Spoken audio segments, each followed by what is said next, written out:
Welcome back here on FloodHSFootball.com as we continue previewing the games and talking to the championship coaches that are coaching in the state championship games this week in Tallahassee and of course next week down in Fort Lauderdale for those games, but we're focused on the games here that are coming up here in Tallahassee. And joining me now is the head coach of the Hawthorne Hornets, Cornelius Ingram, taking his team to a third straight state championship game. Coach, welcome, and I appreciate you taking some time. I know it's been a busy schedule for you, but Coach, I know that you're only 25 minutes east of Gainesville. They're out there in Hawthorne, Coach. I know the excitement is built around there. It's been it's the same story that has been in the last couple of years. Excitement around that community, and I know maybe the third time's a charm for y'all. So, but what has it been like for y'all here, getting ready for this game here coming up here against Northview? To be honest, it was a kind of different approach. After the game on Friday, there wasn't a whole lot of celebration from our players. Of course, we were happy to win the football game, but it being our third time in a row making it to the state championship game, I love the feel that we had. I think guys were kind of more so focusing already on the state championship game because sometimes a little bit too much excitement takes away, from the state game. And I think we were more so happy with going the past couple of years.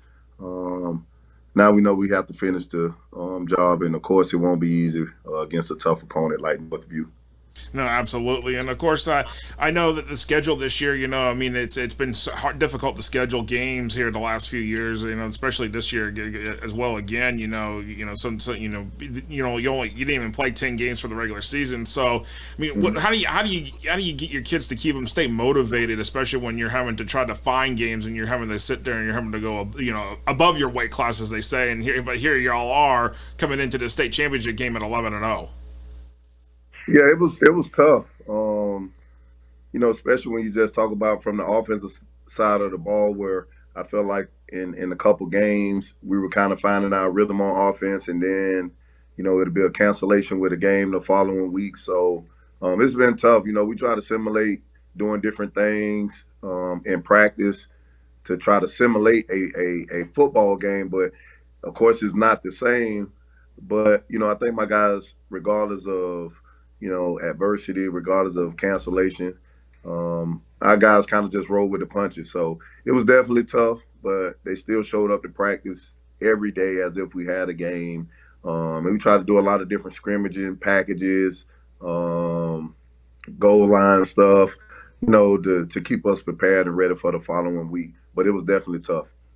No, absolutely, and let's looking at this, talking about the playoffs here, because I mean, you got the first round bye, you had the regional semifinal game against Wildwood. Y'all were down 15-6 in that game. I was at that particular game. I mean, y'all thought through adversity in that game, but I think maybe the game that was probably more really adversity was the game against Pahokee, because that was a 21-20 win. So what have you told your guys in this when it comes to moments of adversity like this, especially since you did have a couple of games where you had an overtime win over against Orlando Christian Prep during the season. You were down 21-0 to Union County in the regular season. So adversity, in the biggest game of the year, adversity is definitely going to probably show its head again. Yeah, and I think you said it best. I used some of those games early in the year as examples of just being down, not finishing plays or making the wrong reads on offense or the wrong coverage on defense. And we've been there. Our backs have been against the wall a couple times before the playoffs. So our kids knew what it felt like. They kind of have that don't flinch mentality, and they've had it, pretty much their whole lives, because a lot of these kids have been through so much in their personal lives outside of football, where they use football as an outlet. And it just shows the character of our program, the type of coaches that I have around me. Says a lot. Says a lot because I definitely think the playoff games there's a little bit more pressure involved, and you're talking about a teenage kid, really having to like dig down and believe in the coaching and trusting their teammates, and that's what we did. So hopefully it'll continue because I mean Northview. They have a lot of good players, diff, disciplined group, and definitely well coached. No, absolutely. Let's talk about some of your guys here. Let's talk about the guys that are here that are thing. I mean, your son CJ has been has been the quarterback this year. He's I believe only a sophomore, so he's still learning some little bit of the ropes along the way. But Yep. nonetheless, he's been a leader of this team for y'all this year on the offensive side. So and you got Brian James, your leading rusher, and Gamon Mhm. Randall, leading receiver. But when it comes to your team, it's you're not really throwing the ball out. You're not really running the ball out because you really are. At the end of the day, we're going to talk about the defense because I think the defense is actually more of the story of the game. What y'all done this year, but again, looking at the numbers, okay, only 11 games played. The numbers are not as deep, but at the end of the day, let's talk about this offense. Talk about what your son's been able to do at quarterback, especially since you lost you lost your previous starting quarterback who transferred out to lead the county. Yeah, CJ, he's been special for us. Even out of those 11 games, I think 3 or 4 of those games he was kind of nurturing a bad ankle injury. So there were times where he couldn't push off the throw. He definitely couldn't run. So for him being healthy for 4 or 5 games says a lot about his numbers. Now I'm not making any excuses for our offensive numbers at all because we play great defense. When it's time for us to put a drive together, I can go to every last one of our games where we've had over uh, 90, 80-yard drives and taking up almost 6 to 8 minutes of a game, which is very outstanding from our offense. So yeah, we don't throw the ball 100 times. Yeah, we don't hand the ball off to one particular guy because we have 2 or 3 other great running backs, guys for us who we can get the ball to with jet motion stuff. So we do a lot of different things on offense, even when the numbers don't show it like some of these other offenses. So we don't hang our hats on that because there's a lot of high-powered offenses at home. And so we take credit, we take pride in what we do on offense, and then of course we know we have a great defense that can go out and get stops as well.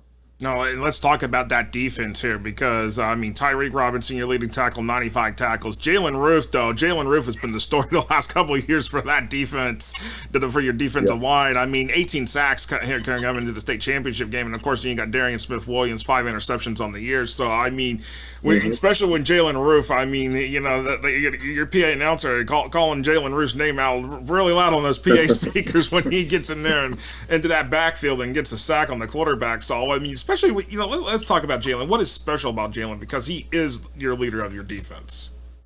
Yeah, Jalen has probably um, one of the most unbelievable motors I've ever coached in a player. He's full speed. And the crazy part is he's out right now nursing a knee injury. He didn't even finish the game on Friday, nor did CJ. Uh, but he tried to come out and practice limping on Monday. So that just tells you what kind of kid he is. But you talk about unbelievable motor, plays extremely hard. He's one of those defensive ends that can play the run. Of course, he can rush the quarterback. He's had big time interceptions from the defensive end position where guys were trying to throw the swing pass. He's so athletic and fast. And just one of those guys. If you line up across from him, you have to block him all night because he's coming all night. But he's definitely our top leader. He's the backbone of our not only our defense but our football program, and he's been that for the last 2 or 3 years. So I'm happy I get to coach a kid like that because he's very humble and he works extremely hard every single day. No, absolutely, and of course, I think. Would you agree that having the final slot at this week at Tallahassee, the 7 o'clock kickoff on Saturday night at Gene Cox Stadium, do you think that's an advantage for your team to get a little bit more rested up and healthy instead of having to play like say a Thursday night game? Absolutely, absolutely. We definitely needed that. And of course, it was up in the air. We didn't know exactly what time we would be playing or what day. It definitely helps us to get some guys back, hopefully, who's been banged up. even throughout the year. So we're definitely happy with that, and we just got to be ready to go. No, and the thing, let's talk about Northview, the opponent here, because they're a team that has been, hasn't played in the state championship game in a decade. That they won it in 2012. But out there, I mean, the biggest threat y'all got to stop, on their offense is Jamarcus Jefferson, who has got over 2,300 yards. So how do you even game plan for the, considering they'll run him 30, 40 times a game? Yeah, I told my guys you have to bring your big boy pads. Uh, he's actually probably. I mean, just watching him on film, he'll be the best back we've faced this year, and we've played against some really good running backs. The Pahokee kid, the kid out at County. There's some other guys as well, but for his size and speed, he shows a lot of patience running the football. He definitely knows how to pick the holes. They do a great job with pulling guys around, putting guys in front of you, and he's a smart runner. So, I told my guys, like I said, you got to put your big boy pads on, and you got to be ready to tackle this week. We've used some of our bigger kids, athletic kids, to be the scout team running back, and I think we've been doing pretty good so far. With how we want to prepare for him, but he's a special talent. And he's fun to watch. I'm just a fan of football, and just watching him on film, he does a lot for their team. No, absolutely, and of course that'll be a lot right there. Of course, some of Northview's players both play both ways, so you got to keep an eye out for those guys too, because especially like Jamarcus Jefferson, he plays both ways, and at the end of the day, to be sitting here in this position, and the fact, what would it mean to you, considering you're a Hawthorne alum, you play for the University of Florida. What would it mean for you if to be able to, if say Saturday night you come home with Hawthorne's first ever state championship in football? I mean, what would it mean to you, not only as a former player, but a coach, but also for the Hawthorne community that you grew up in? Mm-hmm.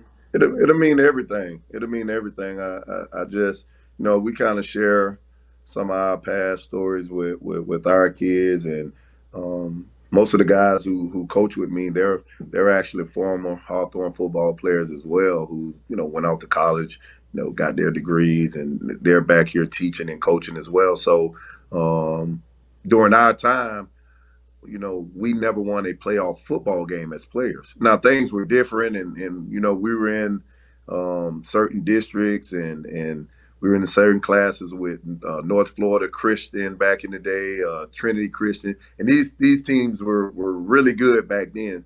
But we never won a playoff football game. So for us to be able to do it as coaches, it almost feel like we're out there on the field playing. And for this community, we've been through so much, and we're not trying to make a sad story, but of course our school was on the verge of shutting down. Our program was probably the worst in the state of Florida. So for these kids to buy completely in, the community, us and support us, it would mean everything to this town. It'll definitely mean everything to this town. And like you said, it'll be the first in school history. So definitely huge for the program as well. No, absolutely. And of course, you mentioned about the school shutting down. I know that was happening. They talked about it right before COVID happened, talking about shutting the school down. But here y'all are going strong there out there in Hawthorne, and here you go playing for your playing in your third straight state championship game. And Coach, best of luck to your team. Best of luck to the Hornets, and we'll see you Saturday night at Gene Cox Stadium in Tallahassee. All right, man. Thanks for having me. Appreciate it. That was head coach Cornelius Ingram talking with us here or on FloydHSFootball.com about the upcoming Class 1R state championship here at Gene Cox Stadium on Saturday night. Again, the Class 1R state championship game on Saturday night, Gene Cox Stadium, 7 o'clock kickoff against Northview High School in the Rural League. So we appreciate everybody joining us here and all that. So for myself here at FloydHSFootball.com, appreciate it, and keep watching our videos here as we preview and talk to the coaches around the state about the state championship games here over the next 2 weeks.